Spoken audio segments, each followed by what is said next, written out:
और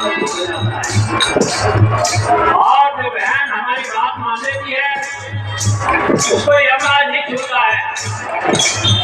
लेकिन कलिकाल में कैसा परिवर्तन आया है, कितना परिवर्तन आया है। प्रिय भक्तों, अपने समय की बात है, अपने समय की बात है, क्योंकि हम बदले, जग बदला तो नहीं बदला। इस संसार एक कार्य हम लाए हैं, कोई दूसरा नहीं लाया, कार्य अपने आप नहीं आया, कार्य अपने आप नहीं आया, कार्य को हम लाए हैं, हम अपना परिवर्तन कर रहे हैं। किसने परिवर्तन कर दिया? हमें जो धन प्राप्त हुआ है, हमारे पास जो संपत्ति प्राप्त हुई है, इसने हमारा पतन कर दिया। क्यों कर दिया? जब परमात्मा किसी का धन छीनता है तो अपने चरणों में लगा लेता है, और जब किसी को धन देता है तो अपने से दूर कर देता है। मनुष्य को अपने से दूर कर दिया है, माया में लगा दिया। माया में लगा क्यों दिया? एक भक्त आए और कहने लगे, भैया देखो चलो परमात्मा दर्शन कराना, तो परमात्मा आएंगे। सैकड़ों लोग कर दिए, बोले चलो जब परमात्मा है तो दर्शन का। परमात्मा ने विचार किया कि भाई ठीक है चलो दर्शन करने चले। तो परमात्मा ने रास्ते में चांदी की गिनी बिखरवा दी। जैसे चांदी देखी, लोगों ने सोचा अरे चांदी कोई हमला उठा लेगा, सब चांदी के गिनने में लगे आधे 50,000 भैया चांदी कुछ हम तो परमात्मा दर्शन करने के लिए दर्शन करेंगे।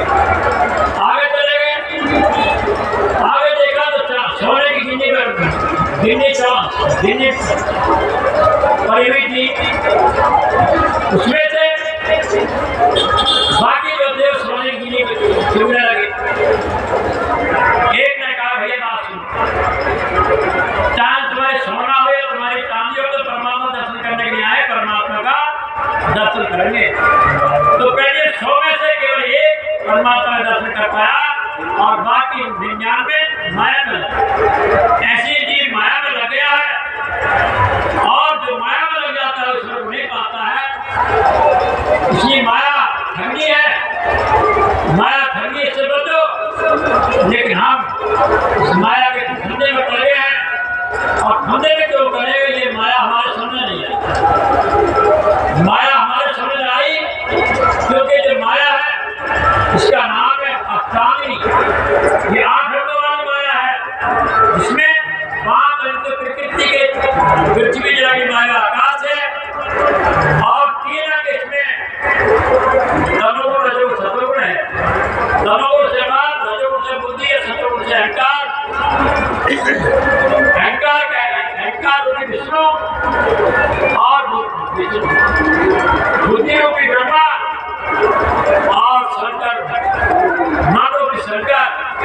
ये 5 प्रकार के प्रवृत्ति जड़ है, और नवा जो तुम्हारा स्वरूप आत्मा है वही भक्ति है, वही भजन और वही करने का एक रास्ता है, जिसके लिए कहा तुम हो एक अगोचर सबके प्राणपति। एक के प्राण का पति नहीं, सारे प्राणों का पति है। इसलिए उसी को अपनाने का, उसी को जानने का मौका है। और क्या बताया?